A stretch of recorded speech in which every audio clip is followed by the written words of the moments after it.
থেকে BSF 199 BN সমরুরপাড় BOP camp, যেটা ওনারা বর্ডার সমরুরপাড়া বিএসএফ ক্যাম্পের আন্ডারে যে বর্ডার এরিয়া আছে, বর্ডার এরিয়াতে দুজনকে আটক করেছেন। ওদের মধ্যে একজন বাংলাদেশি, যাহার নাম সুজন আলমিক, ওর বাড়ি শ্রীমঙ্গল, বাংলাদেশের শ্রীমঙ্গল থানার আন্ডারে মৌলভীবাজার ডিস্ট্রিক্ট। আর আরেকজন ছিলেন মতিলাল মুন্ডা, বয়স 35, ওর বাড়ি মনোবেলি এলাকাতে।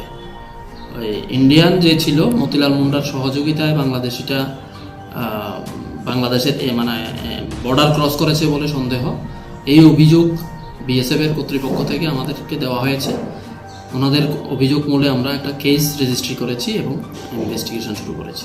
আজকে আমরা ওদেরকে পুলিশে কোর্টে আমরা ফরওয়ার্ড করেছি, ইনভেস্টিগেশন জারি আছে।